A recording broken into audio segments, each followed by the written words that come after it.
Puji nama Tuhan, Shalom.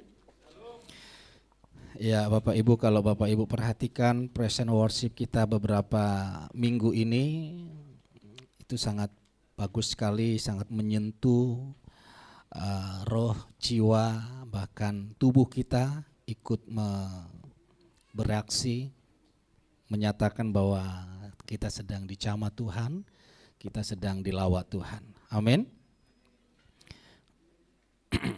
Begitu juga dengan Bapak Ibu yang bergabung melalui efeknya dimatiin dulu, efek. Sudah? Oke. Bapak Ibu yang bergabung melalui Zoom, baik TikTok, saya percaya berkat yang sama Bapak Ibu alami, seperti apa yang kami alami di tempat ini, ya, di lawat Tuhan, di camah Tuhan. Saya akan melanjutkan khotbah saya tentang His rest in place of our striving. Jadi perhentiannya atau peristirahatannya menggantikan usaha keras kita. Saya melihat ada rekan hamba Tuhan, hidupnya sangat diberkati. Dia seorang pembisnis, pengusaha, dan sukses, punya usaha sendiri, punya karyawan sendiri, dan punya gedung sendiri, punya gereja sendiri, punya penggembalaan sendiri. Jadi tidak salah ya, saya berharap punya demikian. Jadi dari situ pikiran saya mulai mengatakan, wah enak ya kalau gembala itu punya usaha, punya bisnis, jemaatnya bisa dilibatkan bekerja di sana. Minimalkan berhayal dulu ya Bapak Ibu ya, daripada sama sekali. Lalu ternyata hayalan ini, pikiran ini semakin kuat.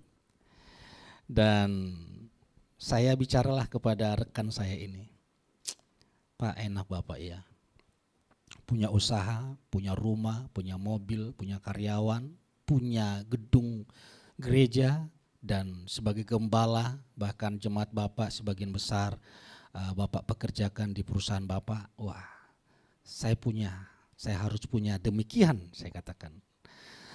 Saya pingin seperti Bapak. Saya kaget jawaban Bapak ini. Justru saya pingin seperti Pak Petrus. Saya pingin seperti dia pingin seperti saya. Enggak kebalik Pak, saya bilang. Enggak. Saya bisa melihat Bapak ini rest, bisa menikmati apa yang sudah Tuhan berikan. Sementara saya Pak, saya enggak bisa rest.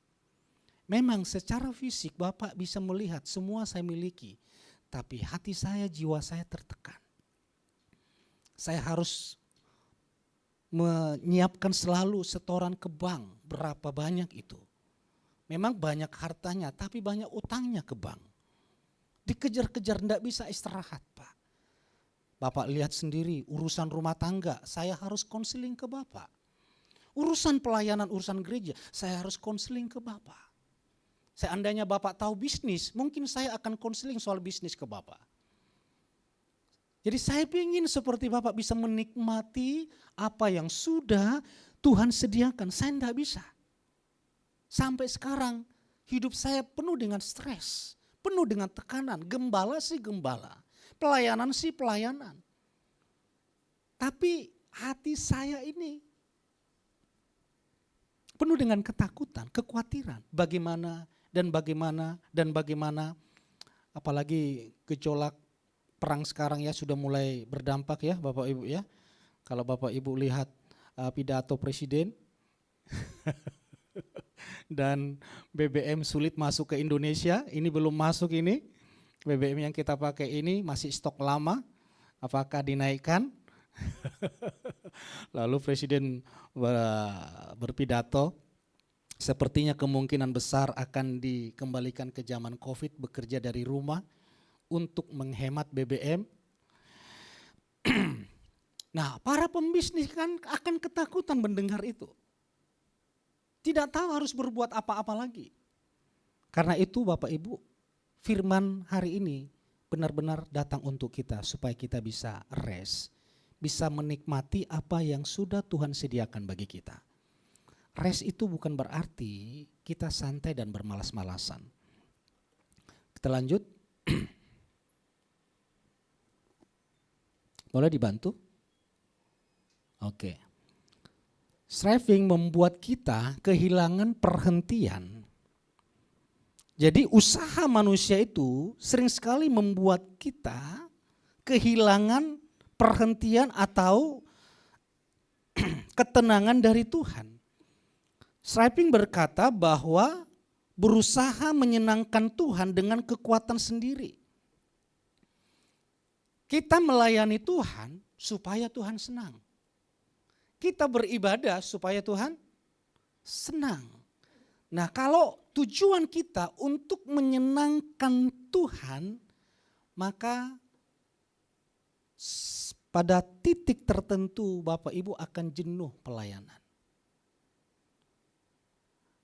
Satu titik tertentu Bapak Ibu akan jenuh beribadah, apalagi melayani. Karena kita melayani dengan kekuatan, dengan pemahaman saya mau menyenangkan Tuhan. Saya mau melayani untuk menyenangkan Tuhan. Maka orang akan berkata, Pastor, saya mau istirahat sebentar, lelah pelayanan. Lelah bekerja, cuman tidak berani Bapak Ibu bicara ke pimpinan Bapak Ibu ya yang di perusahaan. Apalagi Pak Erwin ngomong ke pimpinannya, Pak, saya mau istirahat 1-2 bulan. Kenapa? Lelah, capek, langsung ada SP. Kenapa? Orang yang datang kepada Tuhan berusaha menyenangkan Tuhan akan stres sendiri. Merasa harus cukup baik supaya diterima Tuhan. Padahal seorang anak di rumah, di mata anak-anak itu sudah sangat baik di mata orang tua. Anak itu tidak perlu berjuang supaya dipandang orang tua anak itu anak yang baik. Anak itu sudah baik di mata orang tua. Saya percaya secerdas-cerdasnya, sepintar-pintarnya, sekaya-kayanya anak tetangga, anak presiden, anak pejabat, pasti di mata kita anak kita yang paling baik dan yang sempurna. Setuju ya Bapak Ibu ya? Secerdas apapun, walaupun kita marah-marah ke anak itu, kita cubit anak itu, kita pukul anak itu, tapi kalau malam coba datang ke kamar anak, aduh anak ini ya sayang sekali, dipeluk. Kemarin saya kaget masuk kamar anak saya, dikunci kamarnya. Karena selama ini saya tidak perbolehkan kamar itu dikunci. Karena kalau dikunci suka-suka mereka mau ngapain di sana nggak bisa saya pantau. Tengah malam saya buka kamar mereka. Saya tumpang tangan, saya cium. Nah, 2 hari yang lalu saya mau buka, kekunci. Perasaan saya biasanya yang mau meluapkan kasih Bapak, biasanya kan waktu tidur orang tua bisa menunjukkan kasihnya toh.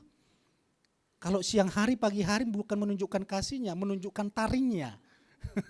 Marah-marah, tapi kalau sudah malam, diciumnya. Anak tidak paham ini. Hai anak-anak, anak muda, nanti setelah orang tua kalian akan paham. Betapa besarnya kasih orang tua, semarah-marahnya orang tua. Ketika engkau tidur, orang tua tidak akan marah. Tidak pernah orang tua, kamu nakal hari ini, dicubit atau yang ada Tuhan berkati anakku ini Tuhan. Berkati anakku ini Tuhan. Jadi dari pihak Tuhan kita ini sangat sempurna. Dari pihak Tuhan kita ini sangat baik. Di mata dunia kita penuh kekurangan. Di mata dunia kita penuh dosa. Di mata dunia kita selalu salah. Di mata dunia selalu menyelidiki kesalahan dan pelanggaran kita. Tapi di mata Tuhan, Tuhan sendiri berkata, aku tidak mengingat-ingat kesalahanmu. Di mata Tuhan, Tuhan berkata, engkau sempurna. Di mata Tuhan berkata, engkau biji mataku. Di mata Tuhan berkata, engkau pewaris. Saya percaya sebagai orang tua, Pak Yanto sudah menentukan siapa pewaris, apa yang dimiliki. Enggak mungkin tersirat di dalam pikiran Pak Yanto, saya itu menjadi pewaris apa yang dia miliki. Sudah ditentukan, kamu ya pewaris. Gitu ya Pak Yanto yang di samping ya. Kamu pewaris saya. Tapi Pak, ada merah saya di rapot Pak. Pewaris enggak ditentukan dari rapot Kak. Pewaris adalah pemberian sepenuhnya dari orang tua. Amin.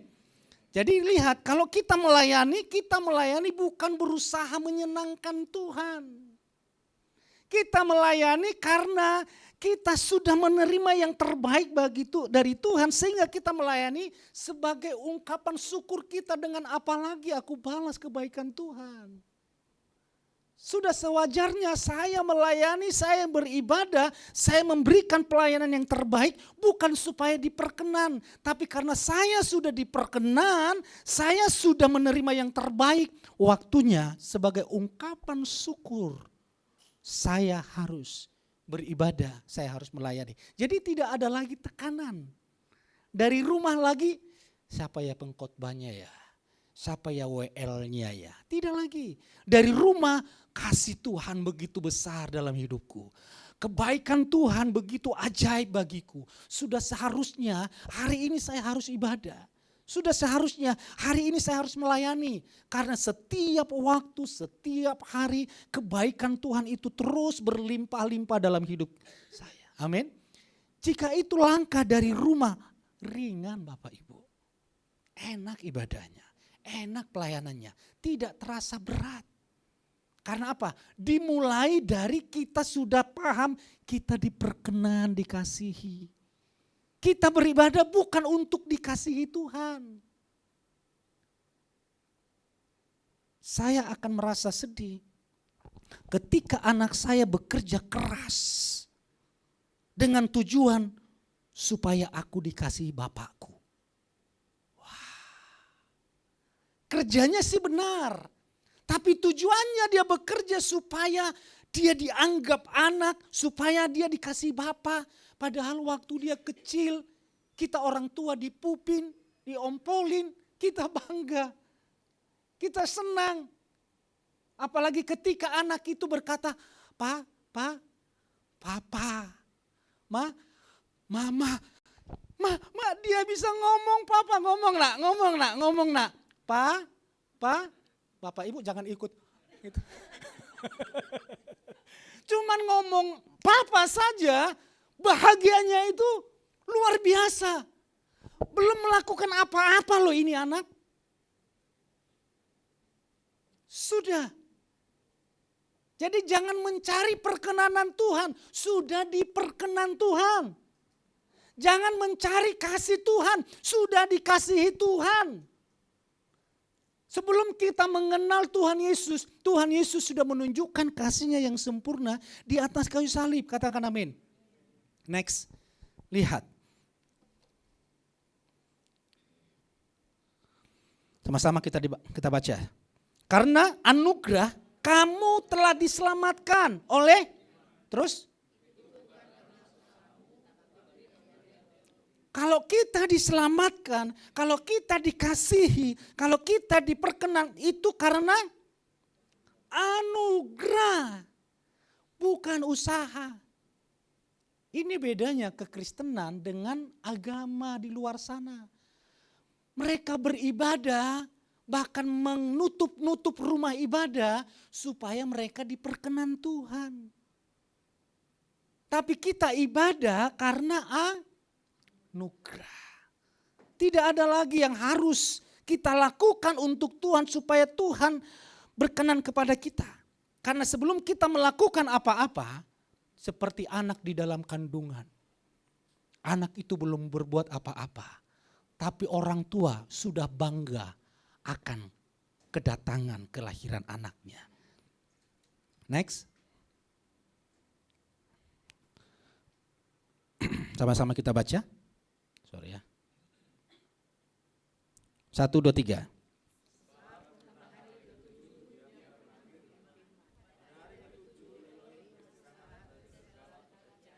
Sebab tentang hari ketujuh dia pernah berfirman, pada hari ketujuh Elohim beristirahat dari segala pekerjaannya. Hari pertama dia ciptakan, baik. Hari kedua, baik. Hari ketiga, baik. Hari keempat, baik. Hari kelima, hari keenam waktu manusia diciptakan, sangat baik. Semua hari itu baik. Baru hari ketujuh itu khusus untuk memberkati semua hari-hari dan semua ciptaannya. Dan Tuhan mau di hari ketujuh, saya tidak berbicara tentang hari apa ya Bapak Ibu ya. Di hari ketujuh Tuhan mau kita masuk di dalamnya menikmati berkat itu. Lalu kita lihat ini. Coba next.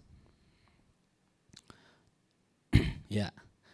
Perhentian ini berarti karya Elohim sudah selesai. Tidak ada yang perlu ditambahkan. Dari di dalam penciptaan tidak ada yang perlu ditambahkan.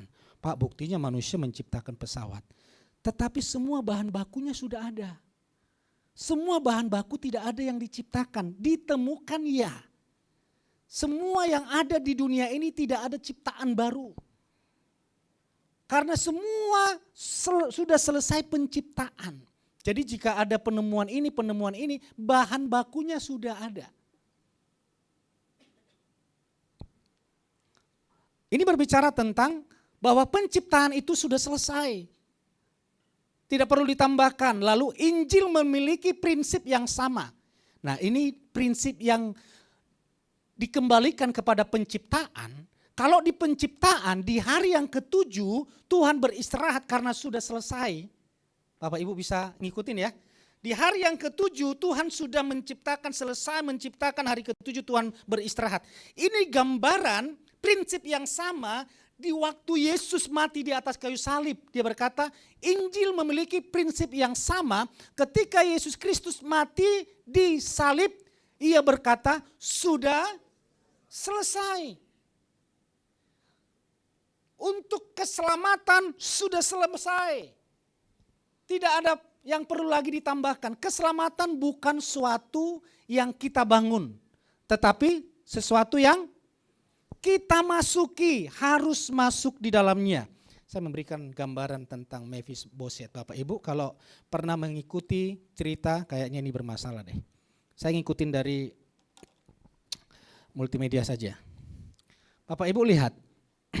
Kalau Bapak Ibu pernah mengikuti pelajaran Mephiboset, ini Mephiboset ini anaknya Yonatan, cucunya raja pertama Israel yaitu Saul.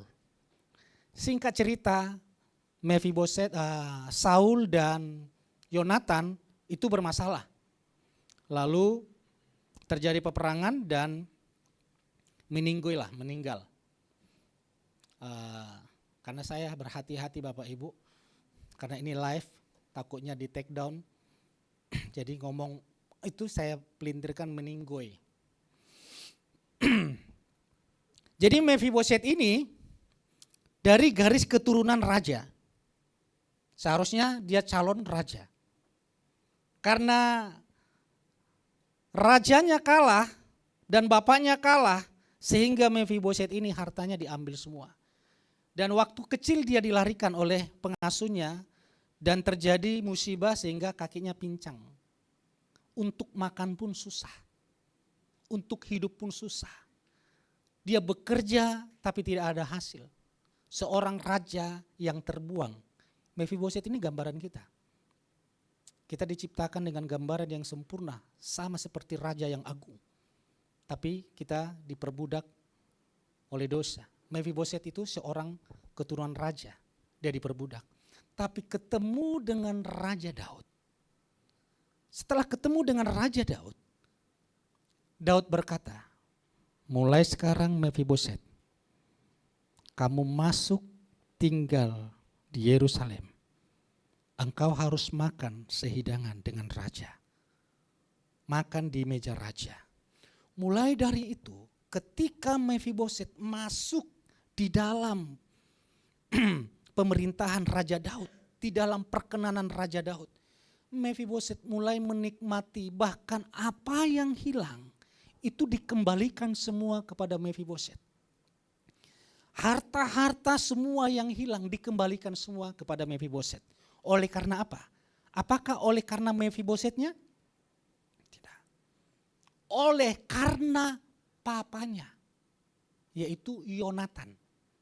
Raja Daud berkata, karena aku mengingat bapakmu, ayahmu, maka aku menunjukkan kasihku kepada ayahmu, kepadamu, karena mengingat persahabatan, karena mengingat ayahmu, maka aku mengasihimu. Sebagaimana aku mengasihi ayahmu, maka aku akan menunjukkan kasih yang sama kepada Mephiboset. Next, ini gambaran. Mephiboset itu adalah kita. Lalu kita diterima Bapa di surga bukan karena kitanya, tapi karena Yesus yang dilihat Bapa dalam diri kita, bukan kitanya. Tidak ada yang baik yang dilihat Daud dalam hidup Mephiboset.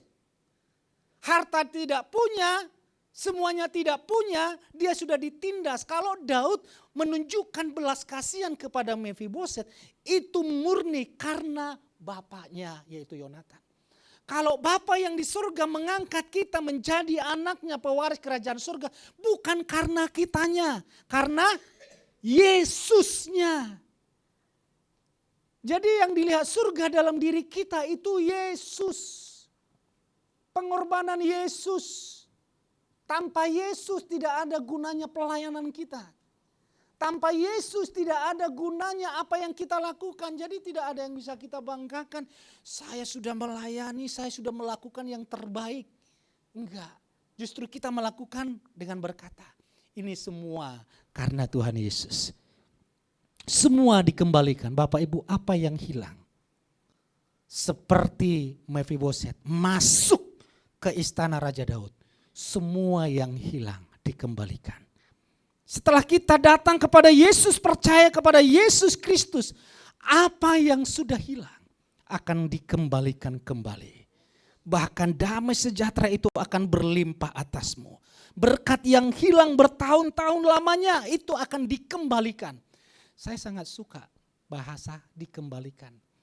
Ini ada pernah terjadi juga di dalam kitab suci, seorang istri dari seorang imam, seorang nabi, dan dia sudah mati dan menjadi janda. Selama 15 tahun kekayaannya diambil orang lain. Selama 15 tahun semuanya diambil. 15 atau 7 tahun saya kurang ingat. Tapi setelah dia bertemu dengan raja, raja berkata, apa yang hilang harus dikembalikan 2 kali lipat. Ketika kita datang kepada Yesus, yang dulu yang hilang di Taman Eden, itu dikembalikan. Dulu yang hilang perkenanan itu dikembalikan. Status kita, orang yang diperkenan, orang yang diangkat menjadi anak pewaris kerajaan surga, dikembalikan. Dan sekarang juga apa yang Bapak Ibu kerjakan, diberkati. Yang hilang kemarin-kemarin di dalam nama Yesus, dikembalikan. Ada cerita guyonan Bapak Ibu. Saya berapa kali kehilangan selalu dikembalikan. Bukan mencobai Tuhan sih. Pertama waktu di Blitar, saya kehilangan dompet di jalan. Saya sudah cari kemana-mana. Saya pulang, capek carinya. Udah keliling-keliling Blitar. Ada di kantor gereja. Siapa? Saya tanya, ada orang yang ngantar dompetnya. Siapa? Ada yang nemuin di jalan. Kok baik banget? Aduh, saya lihat. Karena saya menerima seperti itu Bapak Ibu ya. Giliran kami menemukan dompet di jalan. Kami lihat. Lengkap semua, KTP, SIM, semua. Untung gak ada berlian. Kalau ada berlian dikembalikan gak ya? Itu ujian lebih berat itu. Tapi karena saya bicara di mimbar ya saya bilang saya kembalikan. Tapi kalau nggak di mimbar harus dikembalikan. Akhirnya kami kembalikan, kami cari. Ada orang yang tiba-tiba datang. Oh iya ada yang jatuh di sini saya kembalikan. Bapak siapa? Punya hak apa Pak dompet itu? Sorry Pak, udah kembalikan aja. Enak-enak aja, klaim-klaim punya dia mau kembalikan, mau curi ya kan gitu. Akhirnya kami kembalikan. Giliran setelah kami pergi cari apa tuh? Villa, kunci saya hilang. Saya telepon Pak Heri, tolong Pak dicek di mobilnya. Dicek nggak ada, di mobil saya dicek nggak ada. Semua sudah dicek, lalu dicek di gereja semua nggak ada. Sudah 1 minggu hilang. Tiba-tiba nongol itu di mobil. Kok bisa di mobil? Istri saya ngomong betul. Apa malaikat ya yang bawa ya ke mobil ya? Enggak lah. Apa urgennya malaikat bawa kunci? Ya mungkin kita yang lupa, sudah kita cari. Biasanya kan orang suka klaim-klaim malaikat yang bawa kunci. Kurang kerjaan apa malaikat bawa kunci? Pesan firman Tuhan, apa yang hilang akan Tuhan kembalikan. Amin. Tuhan berkata, ketika Mefiboset datang kepada Daud, maka semua yang hilang itu dikembalikan, bahkan statusnya sebagai orang yang terpandang, orang yang terhormat itu dikembalikan. Status Bapak Ibu bukan lagi orang berdosa, tapi orang yang sudah ditebus. Bukan orang yang terkutuk, tapi orang yang diberkati. Bukan orang yang hina, tapi orang yang dipermuliakan. Bukan orang yang diperbudak, tapi orang yang sudah diangkat menjadi anak pewaris kerajaan surga. Mari berikan tepuk tangan bagi Tuhan kita. Sama-sama kita baca, 1, 2, 3. Sebab siapa yang telah masuk ke dalam perhentiannya, maka ia telah berhenti dari pekerjaannya. Sama seperti Elohim dari pekerjaannya. Perhatikan yang saya warnai. Sebab siapa yang telah masuk ke dalam perhentiannya. Kalau sudah masuk berarti telah berhenti dari pekerjaannya. Jadi masuk dalam perhentian Tuhan. Telah berhenti dalam pekerjaannya. Pekerjaan yang dimaksud di sini adalah kesusahan, ketakutan, kekhawatiran.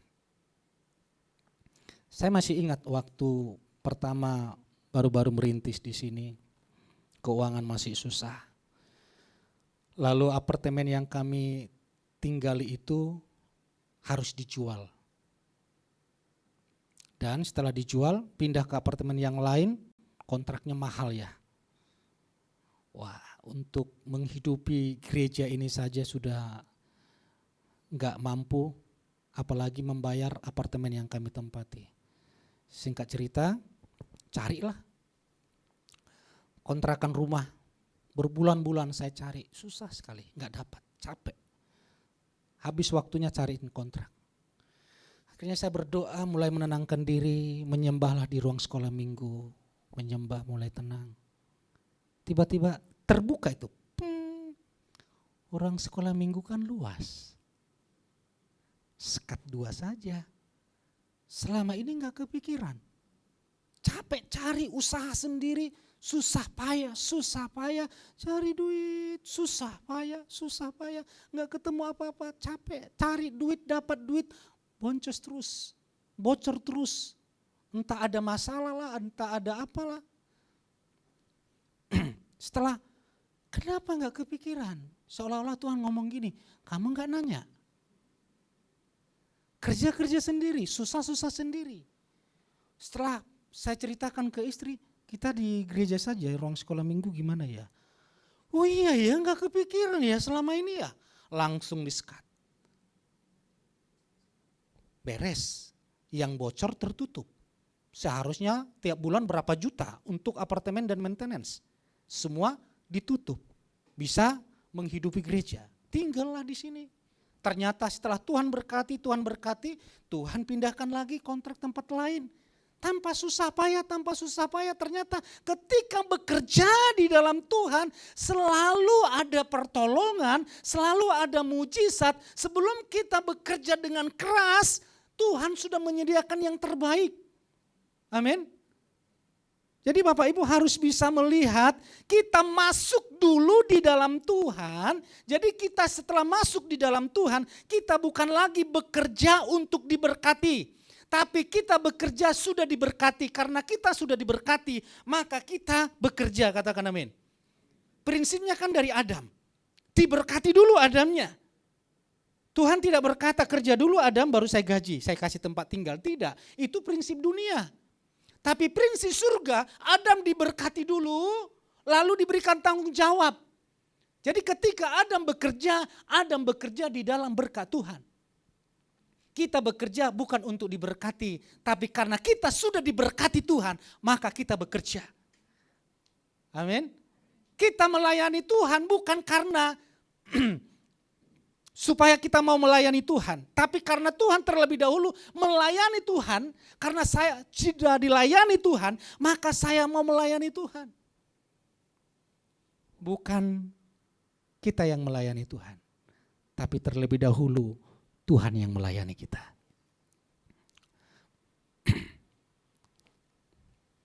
Dikit lagi waktu saya. Berhenti hidup untuk diri sendiri, tetapi hidup untuk Tuhan. Mari kita baca ayatnya. Karena jika kita hidup untuk Tuhan. Dan jika kita mati untuk Tuhan. Jadi baik kita hidup maupun mati, kita adalah milik Tuhan. Bapak Ibu lihat, kita belajar dari kegagalan Adam. Semuanya milik Tuhan, diciptakan. Lalu diberikan kepada manusia untuk manusia nikmati. Tetapi ketika manusia mengambil keputusan, dia mau hidup untuk dirinya sendiri. Awalnya Tuhan menciptakan manusia untuk hidup bersama Tuhan. Tapi ketika manusia mulai hidup untuk kepentingan diri sendiri, mulai saat itulah penderitaan dimulai. Sama Bapak Ibu, di dalam pelayanan, di dalam organisasi. Kalau di dalam organisasi, bahkan struktur pemerintahan sekalipun, kalau sudah dominan di situ kepentingan pribadi, pasti akan banyak masalah. Di dalam pelayanan pun kalau sudah ada kepentingan pribadi pasti ada masalah. Kalau bukan kepentingan Tuhan, lalu kepentingan pribadi yang paling dominan, pasti banyak masalah di sana. Di dalam perusahaan apapun, struktur apapun, di dalam gereja, di dalam pemerintahan, baru apa lagi? Semua yang kita lakukan, kalau ada kepentingan pribadi, bahkan di dalam rumah tangga pun. Kalau hanya kepentingan istri atau kepentingan suami, pasti keluarga itu tidak baik-baik saja. Tapi jika apa yang dilakukan suami, apa yang dilakukan istri, ini kepentingan keluarga. Ini kepentingan bersama, maka semua yang ada di dalam keluarga itu dapat menikmati. Jika suami bekerja hanya untuk memenuhi kebutuhan dirinya sendiri, maka rumah tangga itu akan kacau. Suami bekerja untuk memikirkan makanannya sendiri, minumannya sendiri, tidak mikirin istri, tidak mikirin anak, rumah tangganya akan bertengkar. Tapi ketika suami bekerja memikirkan anak istri, lalu istri yang ada di rumah memikirkan suami dan anak-anaknya, maka apa yang dikerjakan kebersamaan itu akan dapat dinikmati. Di mana ada kepentingan sendiri, di situ ada kekacauan. Karena Paulus berkata, jika kita hidup untuk Tuhan. Jika kita mati. Kalau semua tujuannya adalah Tuhan, maka tidak akan ada pertengkaran. Paulus berkata kepada jemaat yang ada di Roma, tidak akan ada pertengkaran di dalam gereja kalau sama-sama memikirkan kepentingan Tuhan. Pertengkaran terjadi di dalam gereja karena ada kepentingan pribadi. Sama di pemerintahan juga demikian. Jika yang dominan itu adalah kepentingan pribadi, maka akan muncul korupsi besar-besaran. Tidak akan ada korupsi kalau yang dilakukannya itu adalah kepentingan masyarakat. Oleh karena itu, ketika apa yang kita lakukan untuk Tuhan, kita hidup untuk Tuhan, kita mati untuk Tuhan, maka tidak ada lagi yang perlu kita takutkan atau kita perdebatkan. Semuanya adalah sama toh, kalau uang suami sudah di tangan istri, uang bersama dong.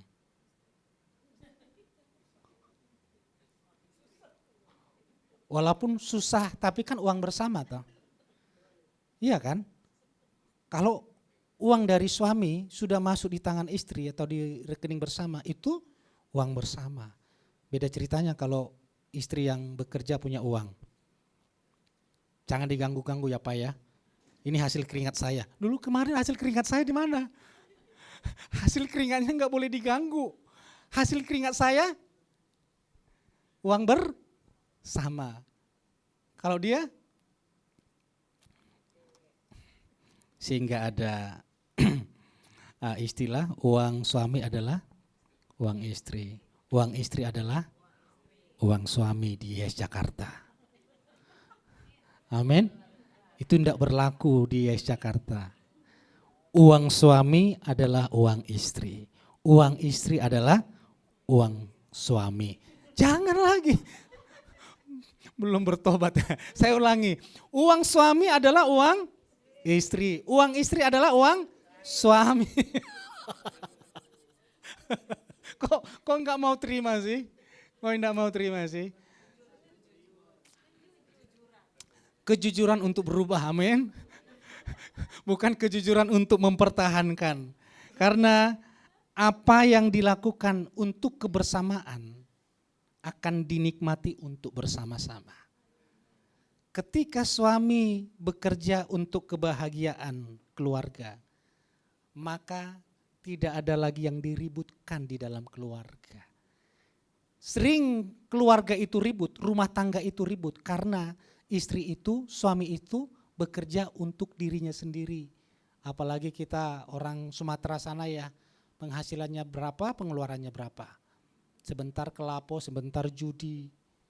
Sebentar kelapo, sebentar judi sehingga ada pertengkaran. Kalau niatnya tujuan bekerja itu adalah untuk keluarga, maka tidak ada pertengkaran di dalam keluarga itu. Saya berdoa di dalam nama Yesus Kristus, para suami, para istri, itu adalah uang bersama. Katakan amin. Kok berat sekali. Kita belajar dari Hawa. Ketika Hawa mementingkan diri sendiri, dia pingin lebih mungkin dari Adam. Dia memulai dari dirinya sendiri. Ketika dia memakan, dia tidak konfirmasi kepada Adam. Hawa pingin lebih dari Tuhan. Hawa pingin lebih dari Adam. Dan akhirnya Adam mengikuti kesalahannya. Seperti tadi yang Bapak Ibu jawab, jangan mengikuti kesalahan dunia. Uang suami, uang istri, uang istri, uang suami. Bukan uang istri lagi, jangan mengikuti kesalahan itu Bapak Ibu ya.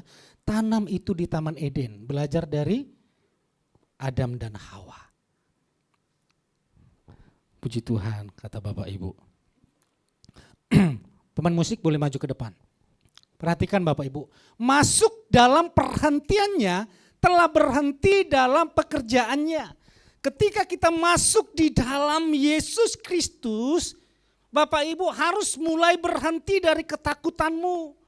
Harus berhenti dari kekhawatiranmu, harus berhenti dari kegelisahanmu. Jika kita masuk di dalam Yesus, katanya kita orang percaya, katanya kita orang beriman, katanya Tuhan sudah menebus kita, tapi masih hidup di dalam ketakutan, masih hidup di dalam kekhawatiran, masih hidup di dalam kegelisahan. Itu artinya kita masih di luar, belum masuk.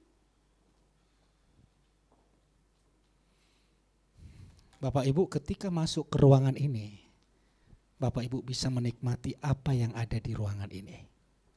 Setuju ya? AC-nya kita nikmati, musiknya kita nikmati, Tapi Bapak Ibu tidak akan pernah menikmati apa yang ada di gereja ini jika Bapak Ibu ada di luar. Walaupun Bapak Ibu bisa melihatnya dari Zoom, dari TikTok, Bapak Ibu hanya melihat saja tapi tidak ikut merasakan. Yang saya maksud bukan masalah ibadahnya melewat Zoom, cuman kita tidak bisa menikmati apa yang ada di ruangan ini. AC-nya kita tidak dapat nikmati. Suasananya kita tidak dapat nikmati. Itu gambaran kita tidak dapat menikmati apa yang sudah Yesus sediakan. Karena kita masih di luar, maka kita takut-takut sendiri. Khawatir-khawatir sendiri. Apalagi tekanan ekonomi, sambil pemain musik. Apalagi tekanan ekonomi sekarang yang semakin kuat menghantam ekonomi dunia. Bapak Ibu, saya sarankan, saya dorong masuk ke dalam karya Tuhan. Di dalam karya Tuhan ada penyediaan. Amin. Di dalam karya Tuhan ada penyediaan. Boleh musim kemarau, musim kelaparan, tapi Abraham tidak pernah alami kelaparan. Boleh musim kelaparan seluruh dunia, tapi Ishak tidak pernah alami musim kelaparan. Orang yang berada di dalam Tuhan, Tuhan tahu cara memelihara kita. Tuhan tahu cara melindungi kita. Tuhan tahu cara memberkati kita. Dan kabar baiknya Bapak Ibu, perhatikan ini. Kita simpulkan, Tuhan yang bekerja untuk kita, bukan kita. Sama-sama kita baca deh, supaya Bapak Ibu mengimani. 1, 2, 3. Kata kita ganti dengan saya, taruh di dadamu. Sama-sama. 1, 2, 3. Tuhan yang bekerja untuk saya, bukan saya untuk Tuhan. Tuhan menciptakan semua. Bapak Ibu mungkin bingung dari kesimpulan ini. Ingat, yang menciptakan semua langit dan bumi dan isinya Tuhan, bukan manusia. Tuhan yang bekerja hari pertama, hari kedua, ketiga, keempat, kelima, keenam, Tuhan yang bekerja. Tuhan berikan kepada Adam. Mulailah bekerja di dalam berkat Tuhan. Apa yang sudah diberkati untuk selamanya. Jangan bekerja di luar berkat Tuhan, susah. Apa itu Pak? Contohnya bekerja di luar berkat Tuhan. Bekerja dengan tipu-tipu. Bekerja lalu mencintai gadis orang lain padahal sudah berumah tangga. Itu bekerja di luar berkat Tuhan. Sudah menikah, masih suka dengan wanita yang lain.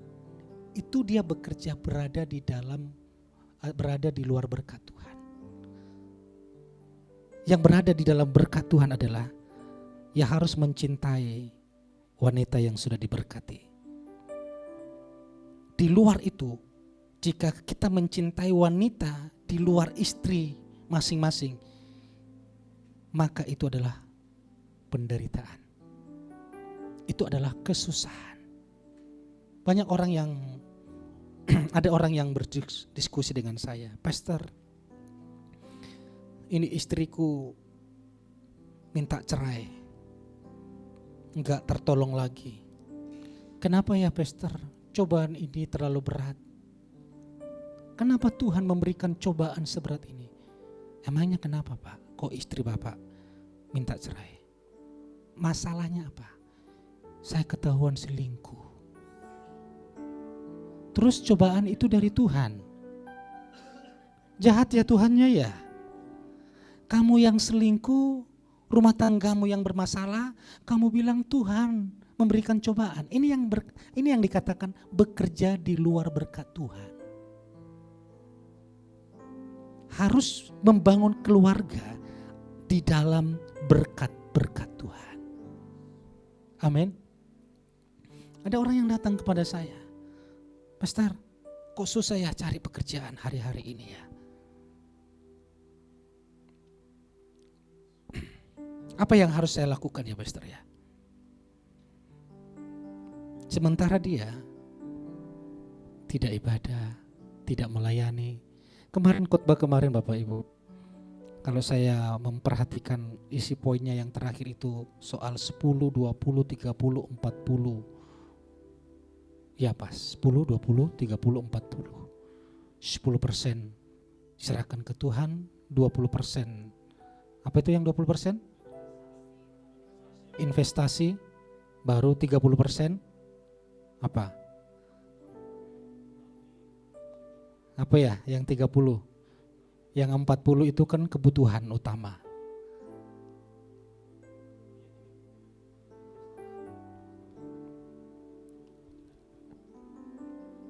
Oh iya, 20 itu dana darurat. Bapak Ibu harus bijak mengelola keuangan. Jangan sampai dapat berkat tiba-tiba, habis tiba-tiba. Dapat berkat, diberkati sedemikian rupa. Kadang-kadang Bapak Ibu, pegang. Kadang Tuhan memberkatimu tiba-tiba untuk mempersiapkan masa besok atau beberapa bulan ke depan ada badai. Sehingga ketika badai itu datang, engkau tidak takut lagi. Sudah ada masa persiapan. Amin. Jadi ketika diberkati hari ini jangan pakai prinsip firman Tuhan, kesusahan sehari cukup. Itu bicara kekhawatiran, bukan bicara uang, bukan bicara hepeng. Pakai prinsip firman Tuhan, berkat Tuhan hari ini, habiskan hari ini. Tidak ada. Itu bicara ketakutan, kekhawatiran. Cukup ketakutan, kekhawatiranmu hari ini. Jangan ketakutan hari esok, tahun depan, 10 tahun ke depan. Jangan bawa ke hari ini sehingga stres. Jadi ketakutan, kekhawatiran hari ini cukup hari ini. Jangan gajian 1 bulan dihabiskan hari ini. Sudah gajian, apalagi sudah dapat THR ya Bapak Ibu ya. Habiskan hari ini. Bukan. Siapa tahu, kita tidak tahu. 1 minggu, 2 minggu, 3 minggu, ada keluarga. Mungkin saya berdoa dalam nama Yesus, Bapak Ibu tidak alami musibah. Semuanya di dalam pemeliharaan dan berkat Tuhan. Tapi siapa tahu ada keluarga, orang tua minta pertolonganmu, minta bantuanmu. Engkau tidak kesulitan untuk membantu. Karena sudah ada persiapan. Karena itulah kita bisa rest menikmati kebaikan Tuhan. Ingat Tuhan sudah bekerja buat kita. Bukan kita yang bekerja buat Tuhan. Yang kita lakukan sekarang melayani. Bukan kita bekerja buat Tuhan. Karena Tuhan sudah bekerja buat Tuhan. Maka kita melayani sebagai ungkapan syukur kita kepada Tuhan. Maka kita beribadah sebagai ungkapan syukur kita kepada Tuhan. Saya bersyukur Bapak Ibu, tim-tim kita ini, tim-tim yang luar biasa. Tepuk tangan dong bagi Tuhan kita. Kalau ada pemain musik ya, saya tanya, kalau mereka tidak bisa ada kesibukan, bro, bisa minta tolong pemain ini, PK-nya berapa? Langsung ditanya dulu gajinya berapa. Karena dia tidak tahu sudah begitu besarnya kasih Tuhan, pengorbanan Tuhan dan berkat-berkat Tuhan. Bahkan masa depannya pun disediakan Tuhan untuknya. Karena itu Bapak Ibu, Tuhan sudah bekerja buat kita. Tiba waktunya sekarang kita melayani sebagai ungkapan syukur. Kita memberi sebagai ungkapan syukur. Dan kita beribadah sebagai ungkapan syukur. Jika kita melakukannya sebagai ungkapan syukur, maka hati kita penuh dengan damai sejahtera. Amin. Mari jemaat Tuhan bangkit berdiri.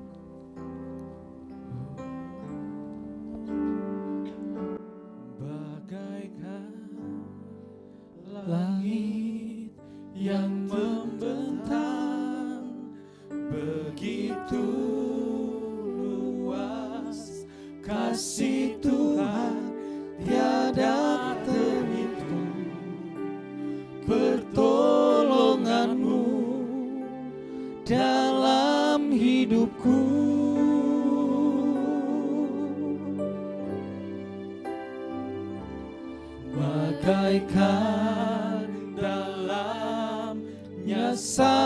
samudra, begitu dalam kasih Tuhan tiada terhitung.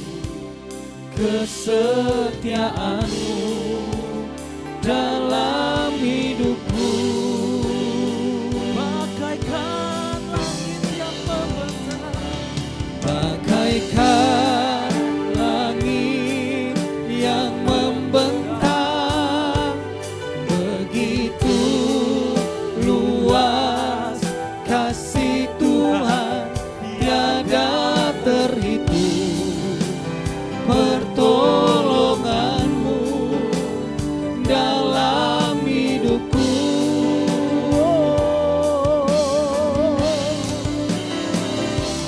bagaikan dalamnya samudra, begitu dalam kasih Tuhan tiada terhitung.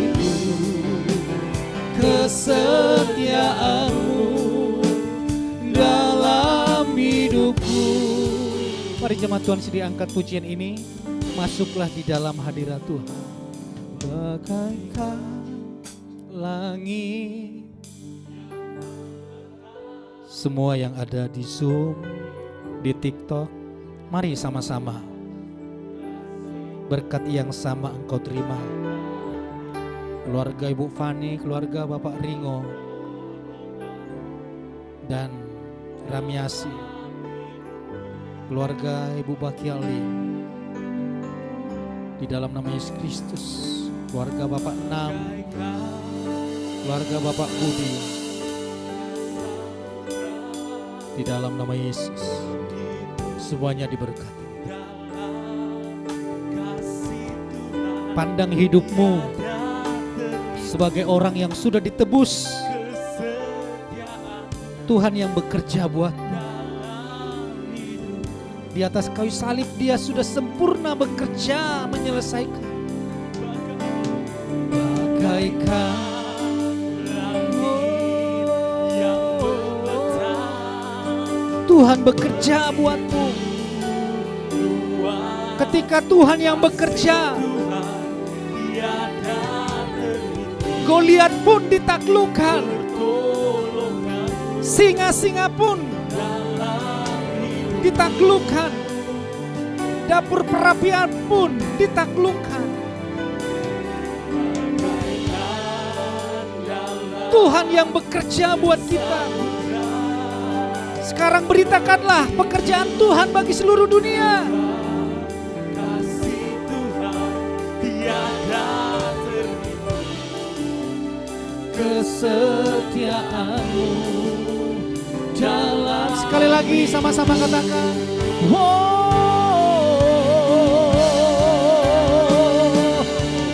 Bagaikan langit yang membentang, begitu luas kasih Tuhan tiada terhitung. Pertolongan-Mu dalam hidupku,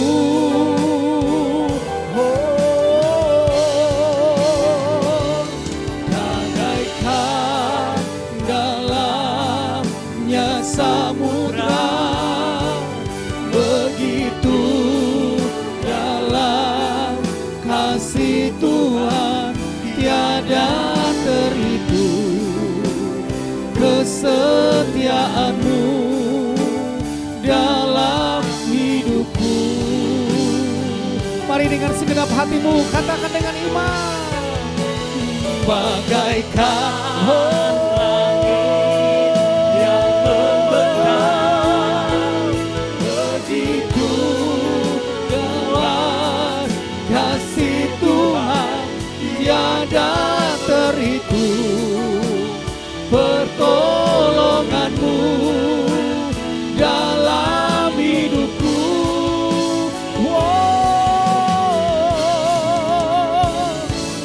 bagaikan dalam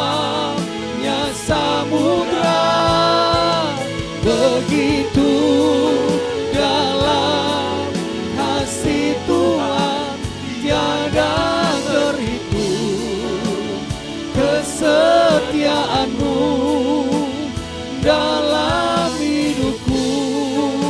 Mari sembah Tuhan.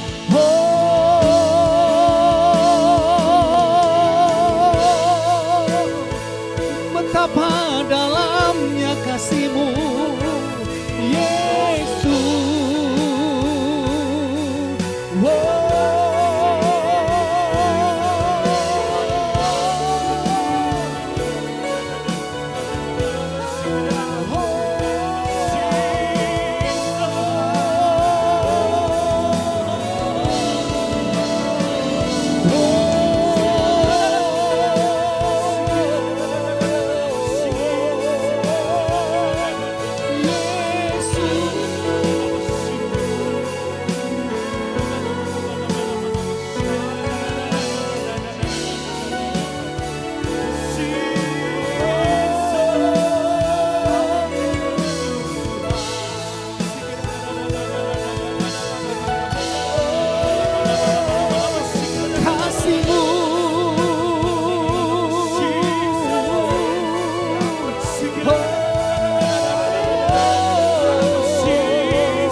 Haleluya,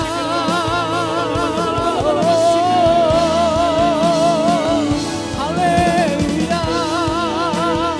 Mari banggalah kepada kasih Yesus. Kagumlah akan kasih Yesus. Yesus yang bekerja untukmu. Yesus yang bekerja untuk kita. Yesus menyelesaikannya di atas kayu salib. Masuklah di dalam anugerahnya. Syaralamara.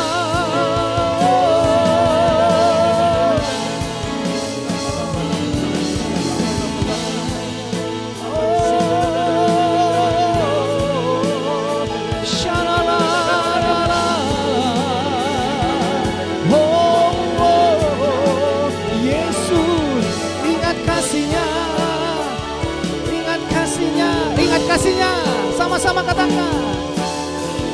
Ingat kasihnya. Ingat kasihnya yang mengubah hidupku. Ingat kasihnya yang selalu ada. Kasih Yesus. Kasih Yesus bagiku. Ingat bilurnya. Ingat bilurnya yang sembuhkan lukaku.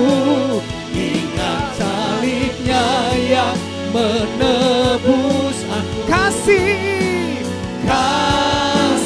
Yesus, kasih Yesus bagiku. Mari jemaat Tuhan sendiri angkat pujian ini. Lambaikan kedua tanganmu bagi Yesus. Ingat kasihnya yang mengubah hidupku. Ingat kasihnya yang selalu.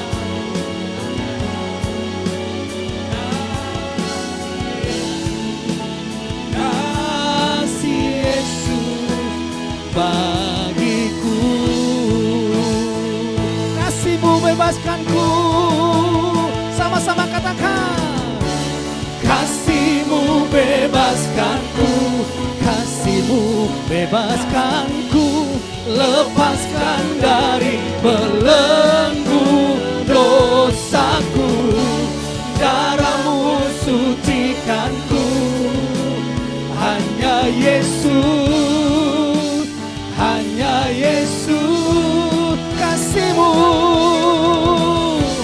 kasih-Mu bebaskanku, kasih-Mu bebaskanku, lepaskan dari belenggu dosaku, darah-Mu sucikanku. Hanya Yesus, hanya Yesus. Jemaat Tuhan sendiri katakan. Ingat kasihnya yang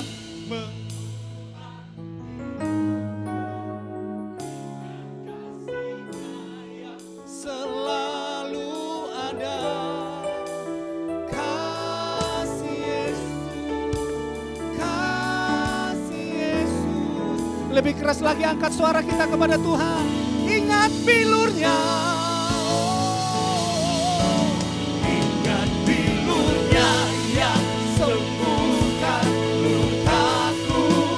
Ingat salibnya yang menebus. Kasih Yesus, Kasih Yesus, kasih Yesus bagiku. mari berikan tepuk tangan yang paling meriah bagi Tuhan. Haleluya.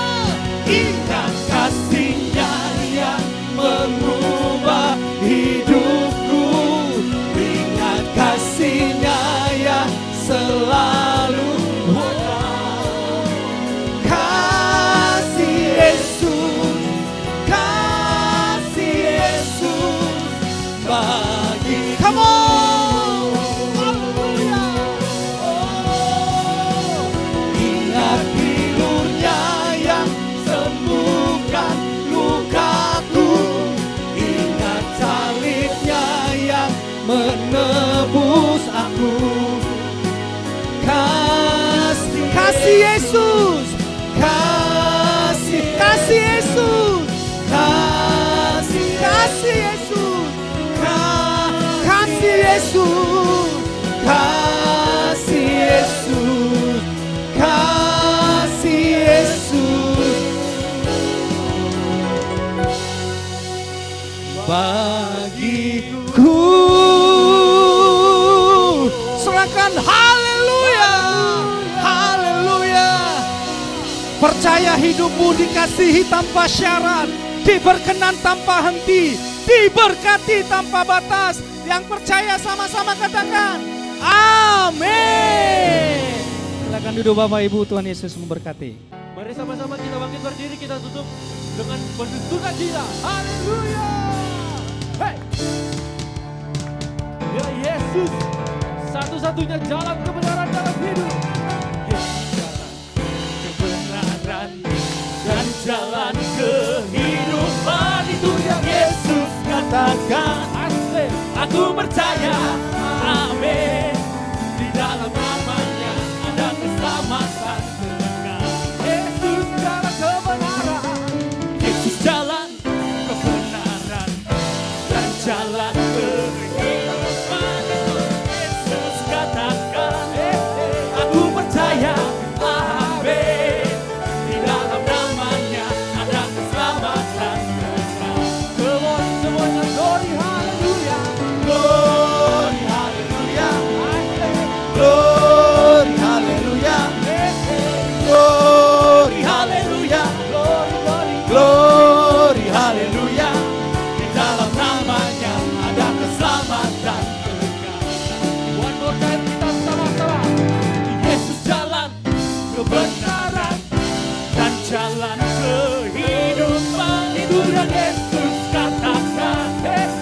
Aku percaya, amin. Di dalam namanya ada keselamatan kekal. Katakan glory haleluya, Glory haleluya, glory haleluya, glory haleluya.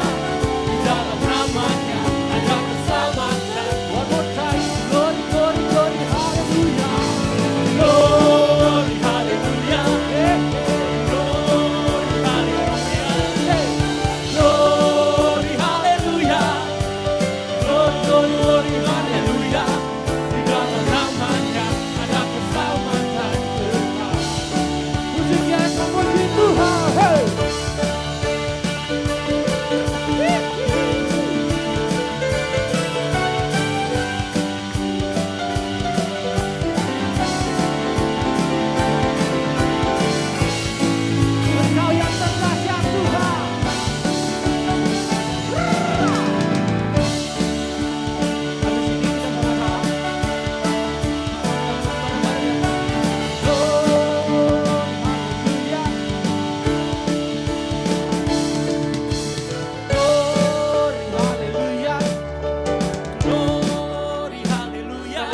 hidup, katakan glory haleluya.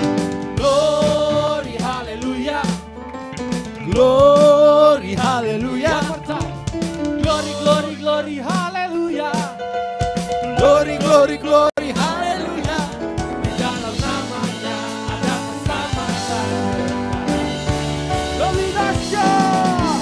Glory, hallelujah. Glory, hallelujah. Glory, hallelujah. Glory, hallelujah. Di dalam namanya ada keselamatan. One more time, glory haleluya. Glory, hallelujah. Glory, hallelujah. Glory, hallelujah. Glory, glory, glory, hallelujah. Di dalam namanya ada keselamatan juga. Di dalam namanya. Di dalam namanya ada keselamatan juga. One more time, di dalam namanya. Di dalam namanya ada keselamatan. Sama ya.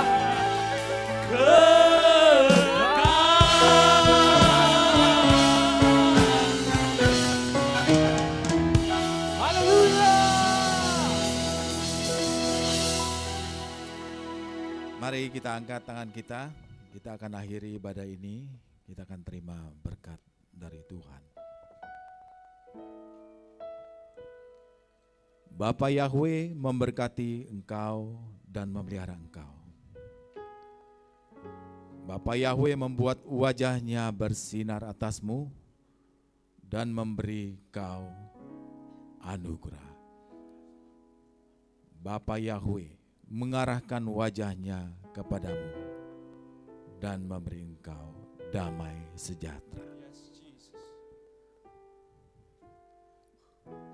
Diberkatilah pernikahanmu, diberkatilah keluargamu, orang tuamu, dan anak-anakmu.